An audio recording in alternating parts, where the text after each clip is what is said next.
sebelum kita belajar, alangkah baiknya kita berdoa terlebih dahulu ya anak-anak. Berdoa dimulai. Berdoa selesai. Siapa hari ini yang gak hadir anak-anak? Hadir semua ya? Nihil ya? Ya. Nah, hari ini kita akan belajar tentang tema 1, indahnya kebersamaan. Pada subtema 3, bersyukur atas keberagaman. Pembelajaran ketiga pada mata pelajaran ilmu pengetahuan alam.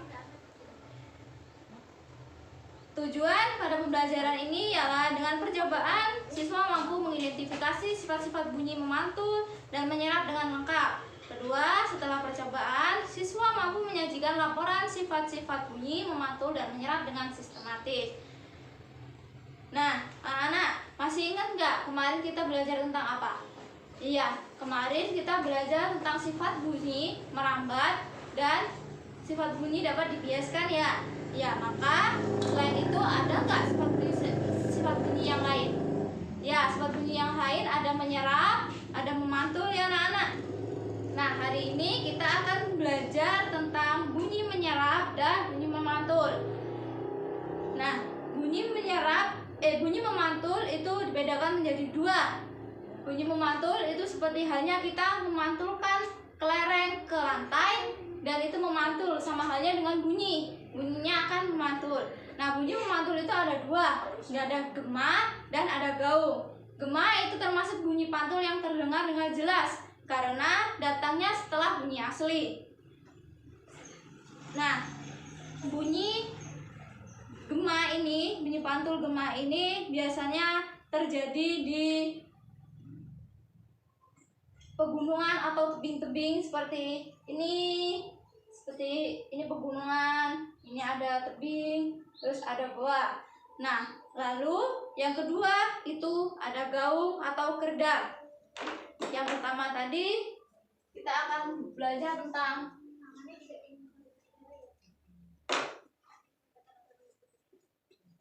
bunyi menyerap dan memantul.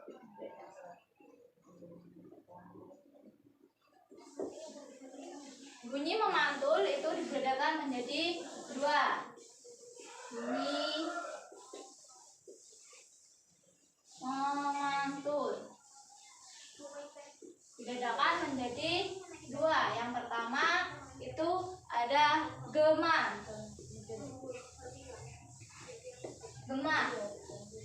Gema itu terdengar sejelas karena setelah bunyi asli. Nah, gema ini jaraknya lebih dari 20 meter, makanya suaranya jelas. Gema ini terjadi di pegunungan,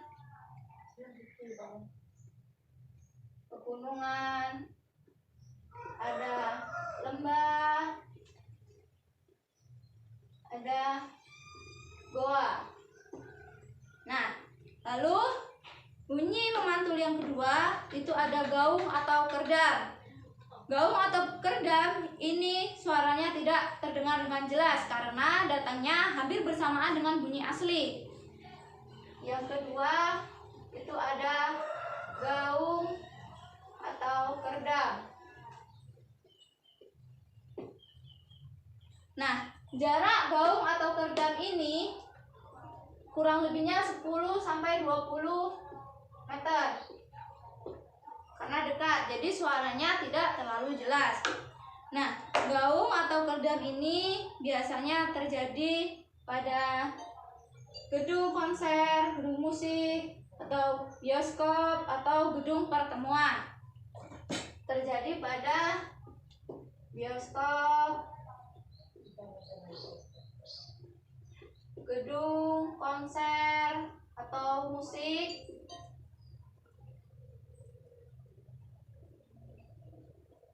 lalu di gedung pertemuan.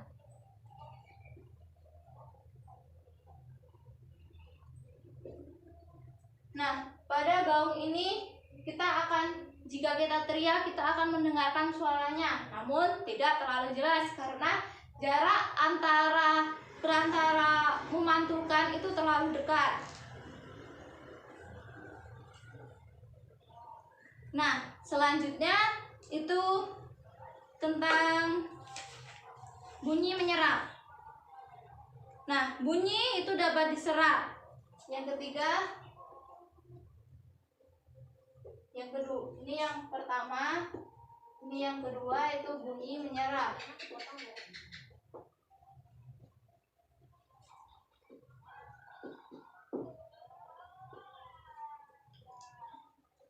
Nah, bunyi menyerap ini merupakan bunyi yang melalui perantara dengan benda-benda yang lunak. Dia itu menggunakan peredam bunyi, seperti halnya di rumah-rumah atau bioskop itu menggunakan peredam.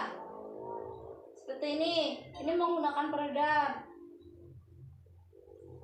Alat untuk meredam suatu bunyi itu bisa dari karpet, kain, ataupun wall, dan lain-lain. Benda-benda ini dapat menyerap bunyi sehingga kalau dalam suatu ruangan itu menyetel atau membunyikan suatu musik itu tidak terdengar sampai luar. Ini menggunakan bahan-bahan itu.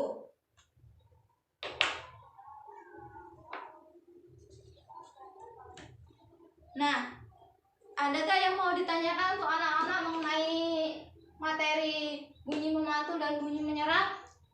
Sudah jelas semuanya?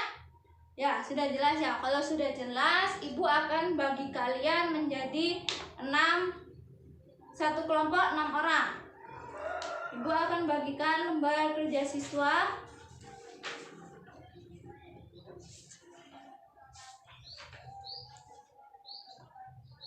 Nah, ini lembar kerja siswanya.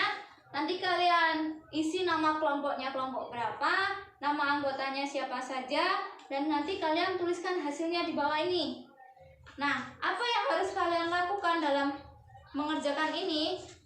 Kalian harus membunyikan alat-alat seperti ini yang Ibu sudah bilang sebelumnya. Pada materi sebelumnya Ibu suruh bawa kalian gelas ini, kita bunyikan di dalam ruangan dan kita bunyikan di luar ruangan. Kalian nanti membedakan suaranya, bagaimana suara jika di dalam ruangan ini dan suara di luar ruangan. Setelah kalian selesai ini melakukan percobaan, nanti kalian tulis hasilnya di lembar kerja tadi, nanti kumpulkan ke Ibu ya. Ibu beri waktu 5 menit untuk kalian melakukan percobaan dan menulis hasilnya.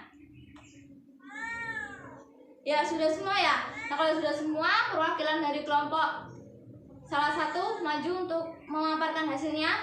Ya, dari kelompok Filia, silakan maju.